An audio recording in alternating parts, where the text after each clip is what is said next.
Hey friends, today's video is going to be aimed at two people, or maybe they're the same person. In the first part, I'm going to show you how you can easily use the library P5.js in Svelte without any problems using the library I created.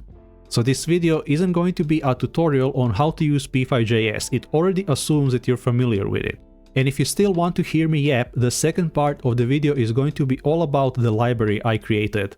So we're going to talk about how you can use stinky old libraries in Svelte, which are CJS, right? So it's going to pose a problem to you. Alright, so this all started when someone asked how to use P5.js in Svelte.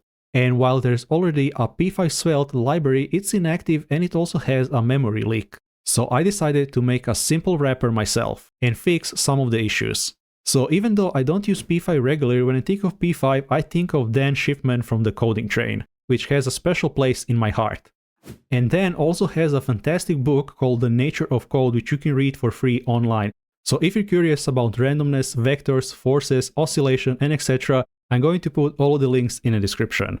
And if you're not familiar, P5.js is a library that makes it simple to work with the canvas. So here we have something that's called global mode, where you can just specify the setup and draw function. So in the setup, we're going to create the canvas and specify no stroke. Then in the draw method, which is going to run in a loop, we're going to constantly be drawing the background, and we're going to lerp the x and y value based on the mouse position. We're going to fill our circle, and lastly, we're going to draw the circle. So if I press play, we're going to see that we can drag this circle around.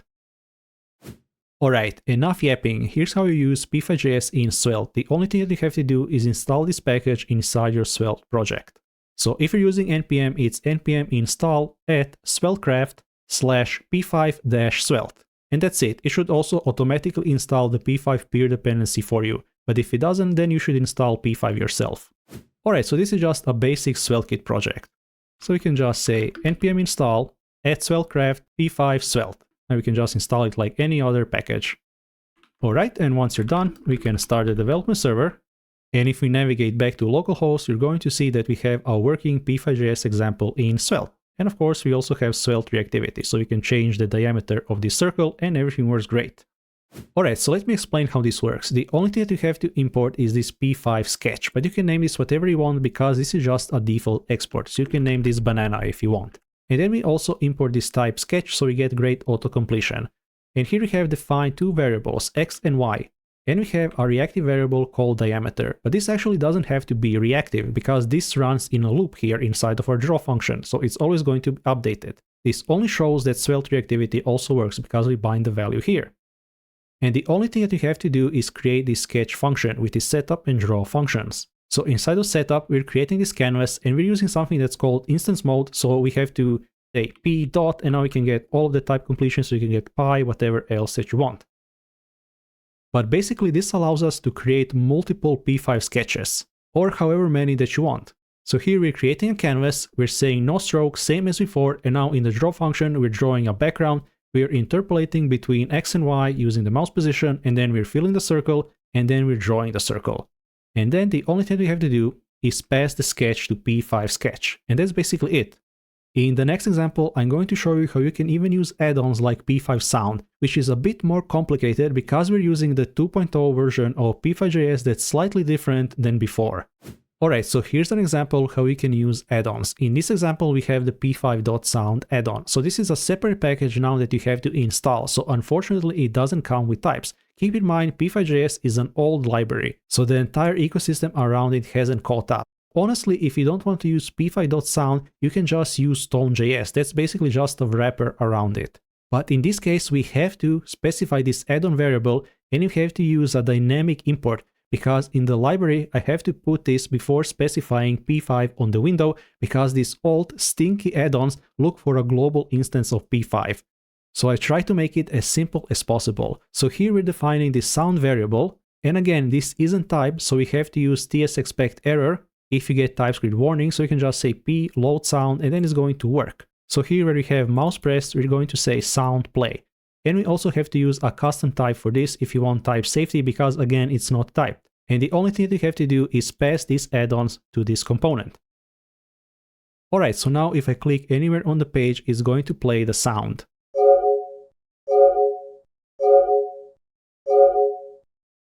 Alright, so let me give you a bit more context why we have to do this. So in the past, P5.sound was part of P5 itself, but later they just removed it from the library and now it's a standalone package. So here we're looking at the React wrapper for P5 and they're using an older version. So before it was way simpler. As you can see here, they have to do this thing where they specify P5 on the window, then they're loading this library which attaches its method on the class.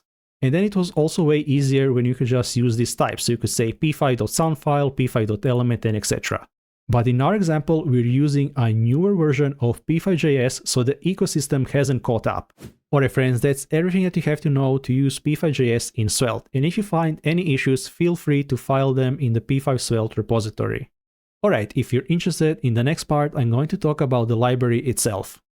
Alright, let me show you how you can deal with stinky old ass add-ons that use CommonJS instead of ESM. And to be fair to P5.js, I think they're starting to use ECMAScript modules now.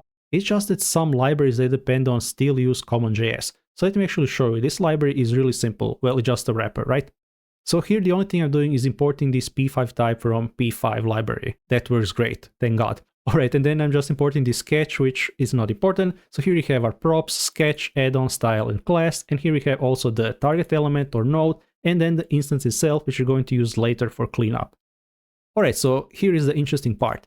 So let's say that you have some library and you want to import it. So let's import P5 and let's save. So now let me open the console, let's run the development server, and you're going to immediately see the issue you're going to run into. Named export GIF encoder not found. The requested module GIF encode is a CommonJS module, which will not support all module exports as named exports.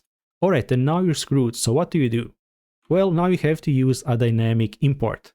So let me just remove this code, and now inside this setup here, I'm using a dynamic import to import P5.js. And then we're going to destructure the default class or instance, and we're going to rename it to P5. And then later we're going to reassign this instance and create a new P5 instance. Then we get P5 itself, and then we can invoke our function prop sketch, and then we can pass P5. And here I have this props add-on. If you passed any add-ons, then I'm going to define P5 on the window for you, so you don't have to do it yourself like in that React wrapper example. And then I'm just going to use promise all to await all of the imports. So inside of this effect, we're going to use setup.catch if there's any errors, and we're going to return a cleanup. Alright, but there's one thing that you should never do. Regardless if you use onMount or effect, don't use async here. If you return an async function, your cleanup is not going to run and you're going to have a memory leak. So you can define an async function somewhere else. You can use an async ify if you want, or you can just use .then. So now if you reload the page, you're going to see everything is going to work as expected, and that is how you deal with these stinky old ass packages. There is also one more interesting thing to talk about, and that is global versus instance mode. So if you remember previously how I mentioned global and instance mode, so how does this even work? Like, this isn't some magic. How does just defining setup and draw just work? And this is the cursed part. So if you didn't know, if you specify a function inside a regular script tag, it becomes part of the window. So later, P5.js in its setup phase just invokes these functions. So let me actually show you this. Because this is an iframe, we have to actually select the iframe here. So I think it's this blob. Alright, so if we say window, so you can see that we get a bunch of interesting things from the P5.js instance. But what happens if we say, for example, window.setup? We get our setup function, same as our draw function. How cursed is this, friends? There is even an entire section on global and instance mode in the P5.js wiki. As you can see, when we define function setup and function draw, then everything is in a global context. But of course, we want to have multiple sketches and so on. In that case, we use the instance mode. And this looks really familiar. So this is the exact same method that we use. Alright, that's it. Thank you for watching, and I'll catch you in the next one. Peace.